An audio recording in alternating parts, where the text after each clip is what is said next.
The Electronic University presents Cosmic Drama with Alan Watts.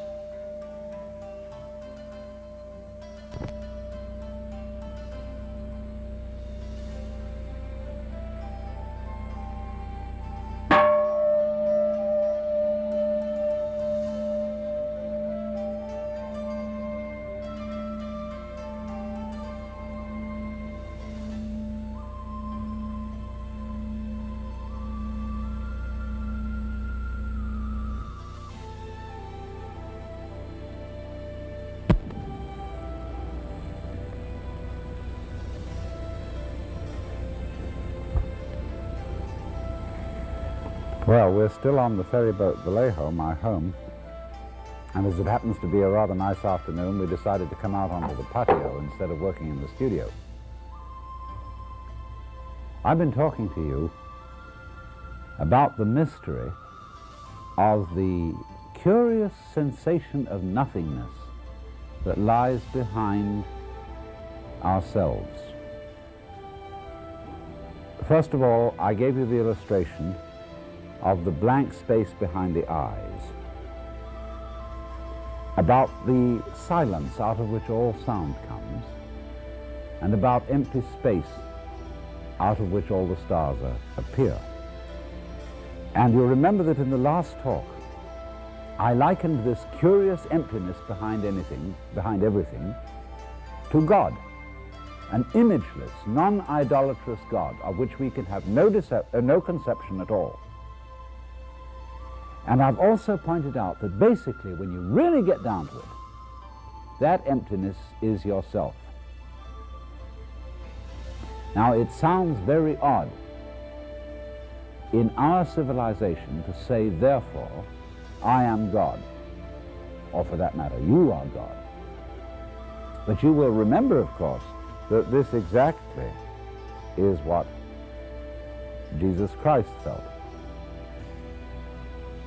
And he was crucified for it because in his culture, God was conceived as the royal monarch of the universe.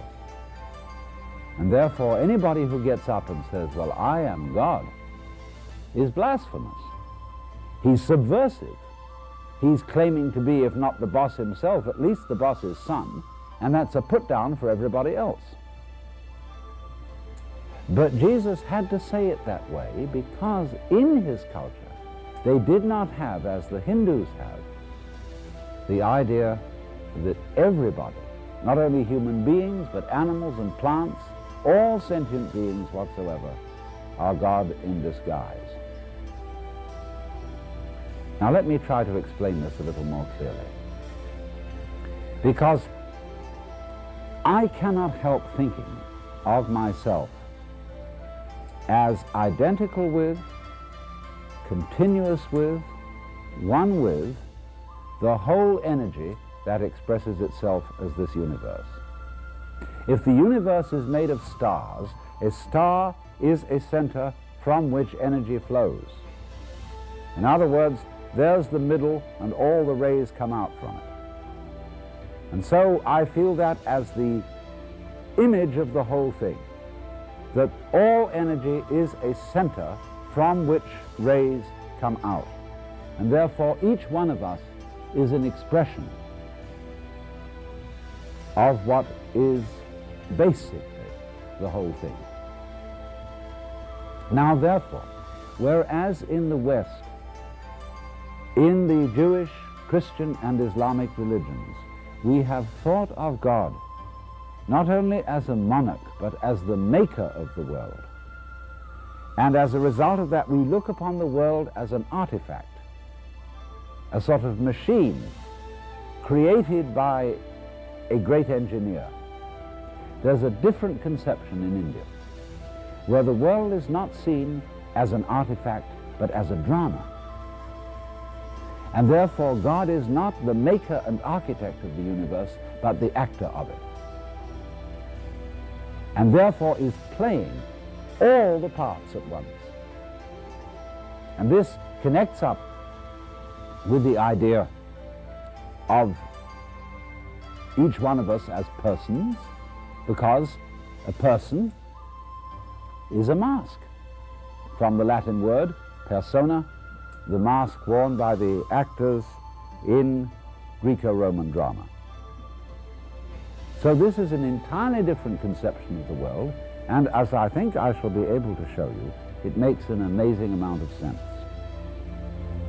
So we start from the premise that you don't know who you are. You can't see yourself, and as I pointed out, you don't know how you grow your body, how you make your nervous system work, how you manage to emerge in this environment of nature. And so this unknown you, the you that is not you, the you that is not the ego, this is God. That is to say, not the cosmic boss, but the fundamental ground of being, the reality that always was, is, and will be, that lies at the basis of reality. That's you. Now, let's go into a more mythological kind of imagery. Suppose you're God. Suppose you have all time, all eternity, and all power at your disposal. What would you do?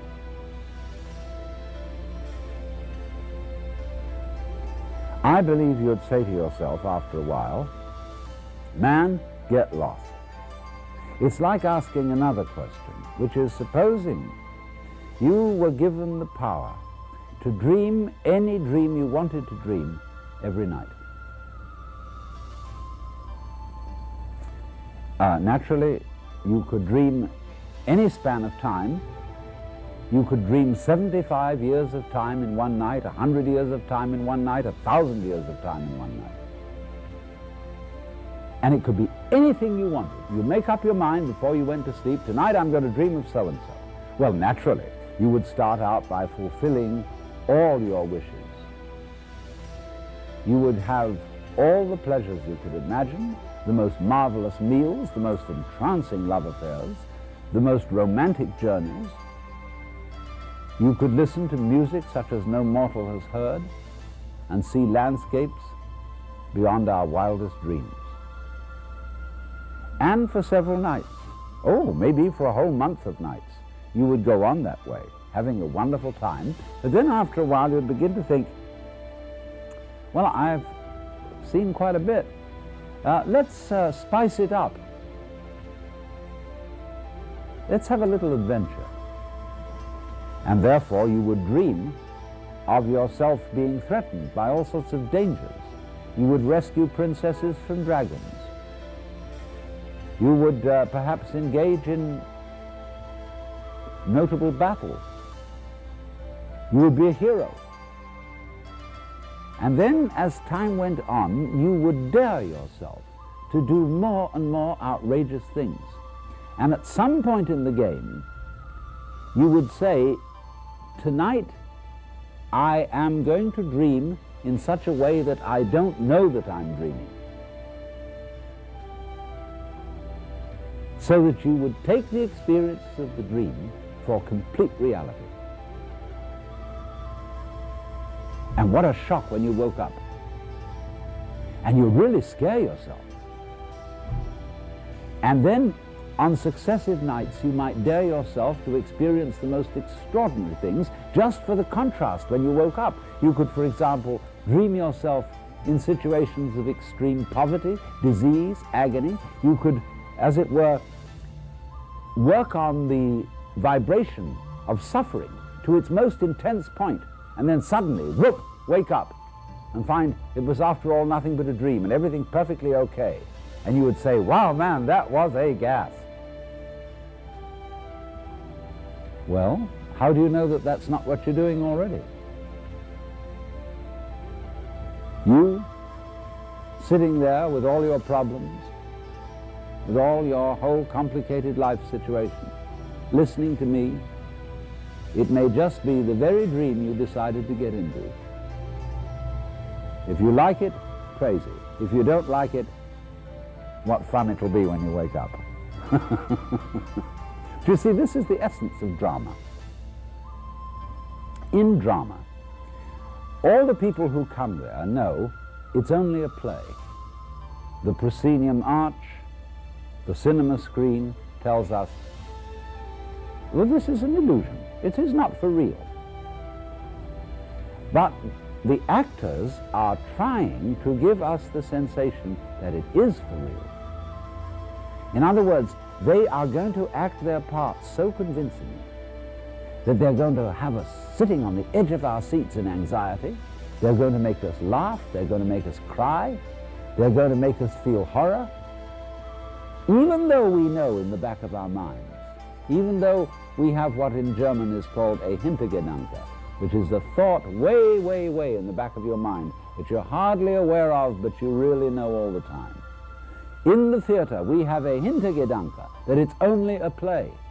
But the mastery of the actor is that he is going to try almost to convince us that it's real. And so therefore, imagine a situation where you have the best of all possible actors, namely God, and the best of all possible audiences, ready to be taken in and convinced that it's real, namely God, and that you are all many, many masks which the basic consciousness, the basic mind of the universe is assuming. To use a verse from G.K. Chesterton, and now a great thing in the street seems any human nod where move in strange democracy the million masks of God. And of course, here it is. This is the mask of Vishnu, the preserver of the universe. And you see, it is a multiple mask to illustrate the fact that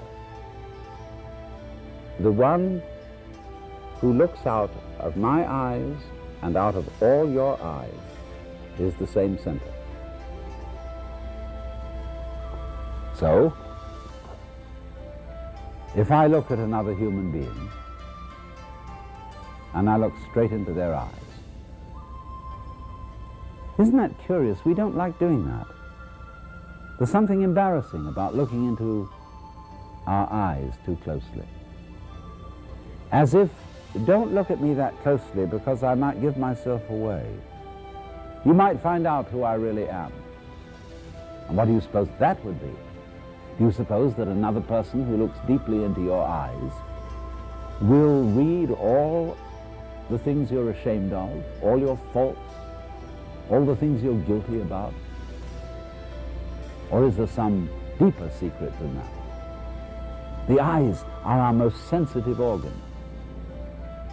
And when you look and look and look into another person's eyes, you're first of all looking at the most beautiful jewels in the universe. And if you look down beyond that, you see, of course, it's the most beautiful jewel in the universe because that's the universe looking at you. We are the eyes of the cosmos. So that in a way, when you look deeply into somebody's eyes, you're looking deep into yourself. And the other person is looking deeply into the same self, which many-eyed, as this mask is many-faced, is looking out everywhere. One energy playing myriads of different parts. Why? Obviously, it's perfectly obvious. Because if you were God, and you knew everything, and were in control of everything, you would be bored to death. As I said, it would be like making love to a plastic woman. Everything would be completely predictable, completely known, completely clear, no mystery, no surprise whatever. Look at it in still another way. The object of our technology is to control the world. To have, as it were, a super electronic push-button universe where we can get anything we want, fulfill any desire simply by pushing a button. You know, you're Aladdin with the lamp. You rub it, the jinn comes and says, "Salam alaikum, I'm your humble servant. What do you wish?" Anything you want. And after a while of that, just as you would, in those dreams I described, decide one day to forget that you were dreaming, you would say to the genie of the lamp, I would like a surprise.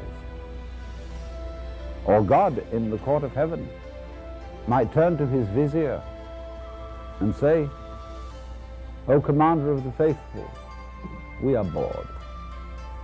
And the vizier of the court would reply, O king, live forever, but surely out of the infinitude of your wisdom you can discover some way of not being bored. And the king would reply, O vizier, give us a surprise. You know, that's the whole basis of the story of the Arabian Nights. Here was a very powerful sultan who was bored.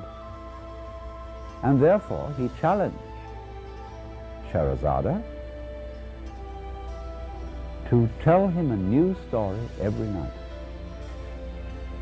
So that the telling of tales, getting involved in adventures would never, never end.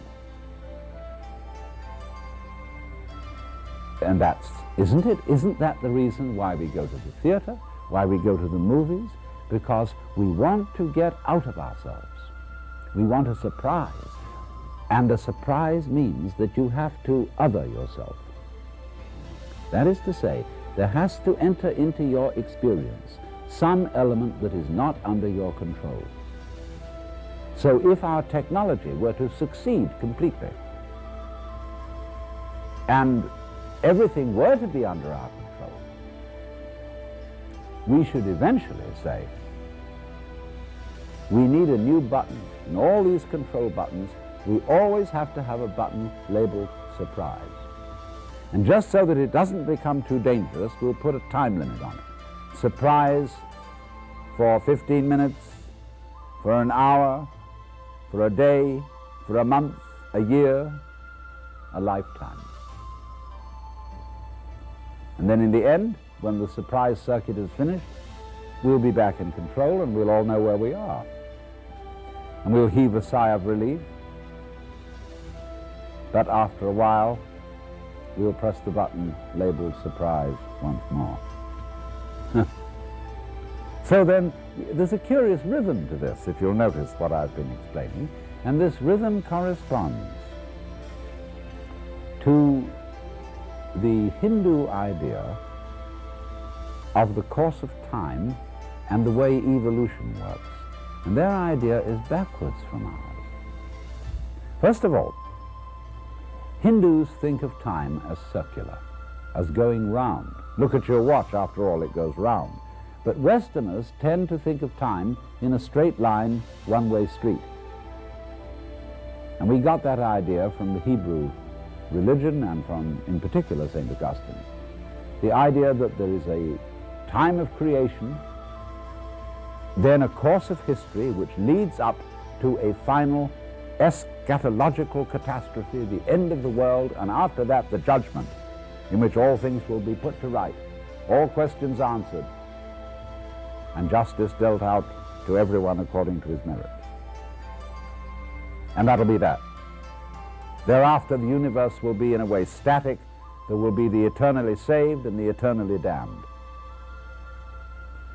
Now, many of us may not believe that today, but that has been a dominating belief throughout the course of Western history, and it has had a tremendously powerful influence on our culture. But the Hindus think of the world as going round and round and round for always and always, in a rhythm. And they calculate the rounds in periods that in Sanskrit are called kalpas, K-A-L-P-A, and each kalpa lasts for 4,320,000 years. And so a kalpa is the period, or manvantara, during which the world, as we know it, is manifested. And it is followed by a period, also a kalpa long, 4,320,000 years, which is called pralaya. And this means when the world is not manifested anymore. And these are the days and nights of Brahma, the Godhead. During the Manvantara, when the world is manifested, Brahma is asleep, dreaming that he is all us and everything that's going on. And during the pralaya, which is his day, he's awake and knows himself or itself, because it's beyond sex or anything like that, for who and what he, she, it is. And then, once again, press button surprise. And as in the course of our dreaming, we would very naturally dream the most pleasant and rapturous dreams first, and then get more adventurous and experience and explore the hot dimensions of experience. So in the same way, the Hindus think of a kalpa, of the manifested universe, of the manvantara, as divided into 4 periods. And these 4 periods are of different length. The first is the longest, and the last the shortest. And they are named in accordance with the throws in the Hindu game of dice. There are 4 throws. The throw of 4, the throw of 3, the throw of 2, the throw of 1. The throw of 4 is always the best throw, like the 6 in our game, and the throw of 1, the worst throw. Now therefore, the first throw is called Krita. And the epoch, the long, long period for which this throw lasts is called a yuga. So we'll translate yuga, an epoch, and we'll translate kalpa, an eon. Now, the word Krita means done, as when we say, well done. And that is a period of the world's existence that we call the Golden Age, when everything is perfect, done to perfection. When it comes to an end, we get Treta Yuga. That means the throw of 3. And in this period of manifestation, something is a little off. In other words, there's an element of the uncertain, an element of insecurity, an element of adventure in things. It's like, you know, a 3-legged stool is not as secure as a 4-legged one. You're a little bit more liable to be thrown off balance. That lasts for a very long time too, but then we get next what is called Dvapara Yuga. Dva, that means 2. And in this period, the good and the bad, the pleasurable and the painful, are equally balanced. But then finally, in the end, there comes Kali Yuga. And this means Kali, the worst throw, the throw of 1, and this lasts for the shortest time. And this is the period of manifestation in which the unpleasurable, painful, diabolical principle finally takes over. But notice that it has the shortest innings. In other words, if you add up the periods of years which they assign to all the different yugas, you will see that the bad principle only has the stage for about 1/3 of the time. And at the end of the Kali Yuga, the myth goes on to say that the great destroyer of the worlds, God manifested as the destructive principle, Shiva, does a dance called the Tandava, and he appears blue-bodied with 10 arms, with lightning and fire appearing from every pore in his skin, and does a dance in which the universe is finally destroyed. There is that moment of cosmic death, which is, nevertheless, the waking up of Brahma, the creator.